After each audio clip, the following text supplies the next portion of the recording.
If you criticize someone, don't lie. Sunny Hostin attempted to derail what could have been an important and thoughtful discussion, but what happened next turned into one of the most legendary moments in daytime television. You lost me a little bit with your support of Kemp, but let me tell you this. Not support of some of Kemp. his policies. That's some misinformation. You cannot like me, but don't lie on me. I saw someone I really respect, a black woman. From her attempts to twist words to dragging in unrelated controversies, Sunny seemed intent on stirring up drama. However, Killer Mike wasn't about to play along. Don't say I didn't support Abrams, because I did. Don't say that I don't support Democrats, because I've helped get 3 Democratic mayors. With unshakable composure, hard-hitting facts, and a calm demeanor, he delivered a response so sharp that it left her completely stunned. Trust me, this is one for the books. I like to say all of my heroes have been in handcuffs. Malcolm, Martin, Mandela, Medgar.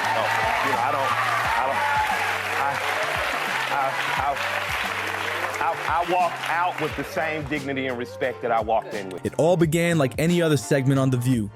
Sunny Hostin was armed with her trademark gotcha questions. The audience sat silently, and the panel smiled politely. Everything seemed routine, until Killer Mike took the mic. Obviously, it's an ongoing legal matter, so I don't know how much you can say about it. Well, as a prosecutor, you know I can't say it. You can't say much. He started talking about the importance of prioritizing local elections, rather than getting lost in the theatrics of federal politics. Killer Mike broke it down, explaining how hyperlocal leadership directly impacts communities far more than the drama of Washington ever could.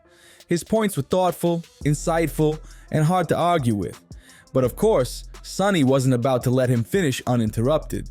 Right in the middle of his compelling argument, she jumped in with her infamous phrase, "Well, as a former prosecutor," which we all know by now translates to, "Let me make this about me." Obviously, it's an ongoing legal matter, so I don't know how much you can say about it. Well, as a prosecutor, you know I can't say it. You can't say much. And then came the infamous pause, the kind that signals a dramatic pivot was about to drop. Sunny Hostin followed it up with a loaded question about Killer Mike's past, digging up an incident that was completely irrelevant to the topic at hand. But Killer Mike didn't flinch. Instead, his response was a masterclass in composure. He calmly addressed the question head on, stating firmly, "You can dislike me, but don't lie on me." Boom. The audience's reaction said it all. A mixture of gasps and applause rippled through the studio as Sunny's trademark smirk quickly faded. For once, it became clear that her usual tactics weren't going to work. Killer Mike wasn't the kind of guest to get rattled or derailed. In her attempt to regain control, Sunny leaned on her go-to line, "Well, as a prosecutor, you know I can't say it." But the energy in the room had already shifted, and Killer Mike wasn't backing down. He went on to address the topic with the same poise and dignity that had left the audience rooting for him. He added, "I think the winners were exuberant. Maybe security got a little overzealous. But for me, that's water under the bridge. I walk out with the same dignity and respect that I walked in with." Then came the mic drop moment. All of my heroes have been in handcuffs. Malcolm, Martin, Mandela, Medgar. So I'm in good company. The weight of those words hung in the air, leaving Sunny visibly unsettled. But Sunny wasn't done. She quickly shifted gears, bringing up Killer Mike's comments about President Biden. Accusing him of being overly critical and refusing to endorse the president, she clearly hoped to put him on the defensive. Yet, once again, Killer Mike stood his ground, ready to respond with a signature mix of grace and grit. "What's your holdup?" Sunny Hostin asked, her tone dripping with condescension. It was clear she was trying to corner him, hoping for a soundbite that would back him into a defensive position. But once again, Killer Mike refused to take the bait. Calm and collected, he delivered a thoughtful and articulate response that completely dismantled the narrative she was trying to spin. "My priority is local leadership," he said. "I'm focused on my community and what's happening in my city. If there's a candidate I believe in down the road, I'll support them. But right now, my focus is on Atlanta." It was a simple, logical answer that left no room for manipulation. His response made it clear that his mission was grounded in action and community building, not partisan theatrics. Sunny's expression faltered. His answer didn't fit the narrative she was trying to craft. Killer Mike continued, speaking directly to the audience in a way that resonated far beyond the studio walls. "I would implore people to take that from it. Don't dwell on the bad stuff. focus on the good and what you can actually change in your own community. The exchange wasn't just a moment of clarity, it was a lesson in grace under pressure. Killer Mike later reflected on the experience, sharing his thoughts about the whirlwind of emotions that came after the show. The next morning, I spent 3 hours kinda by myself, he recounted. I was sitting there reflecting. The police were panicking, saying, "Oh my God, we've never gotten this many phone calls. People want to protest. We'll have to move you." Meanwhile, I was just sitting quietly, invoking thanks. I thank God for bringing me to where I am. His gratitude and perspective painted a stark contrast to the chaos swirling around him, further solidifying his message of staying grounded and focused on what truly matters. I thank God for putting me in a space, believe it or not, by myself, Killer Mike reflected. I got out that night and walked out to my wife in the rain. It was like something out of a romance movie. It was dope.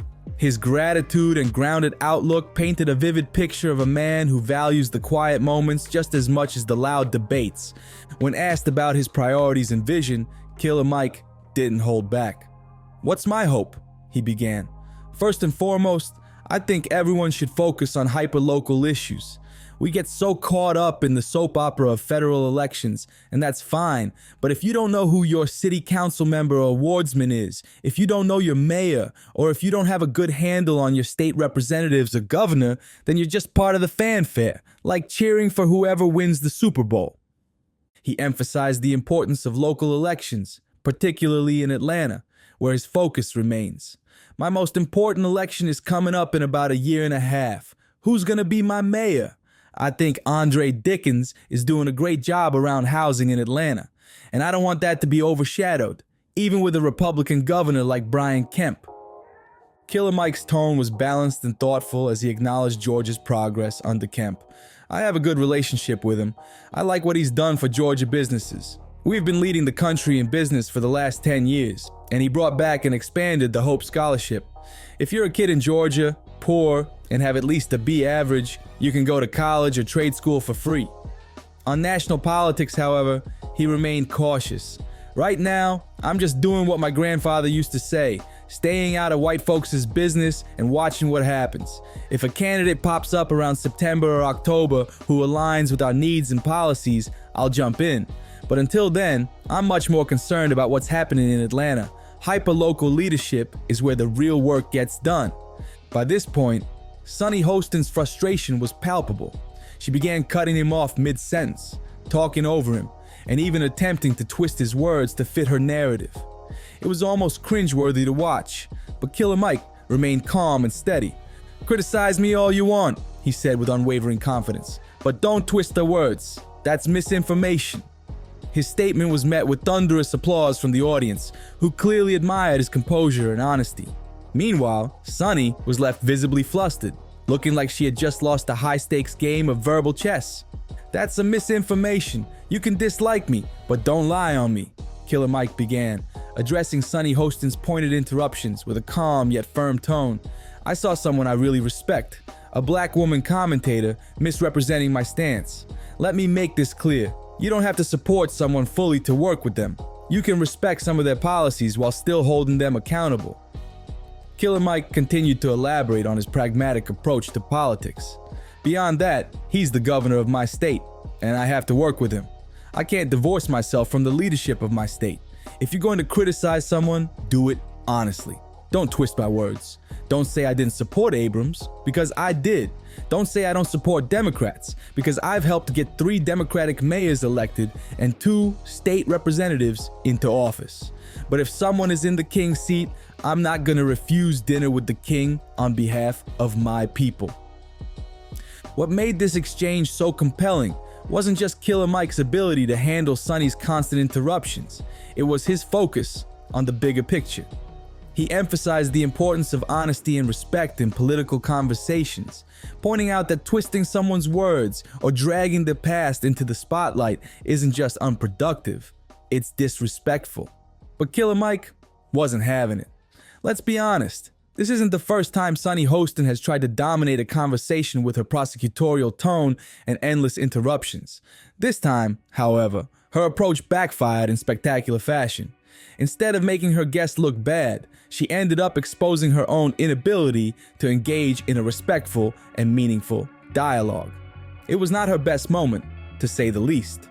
At the same time, this exchange serves as a powerful reminder for the rest of us about the importance of listening. Moments like these highlight why The View often faces criticism for lacking balanced and thoughtful discussion. Instead of fostering meaningful conversations, the show's hosts frequently appear more interested in creating drama and pushing personal agendas. But hey, that's just one perspective.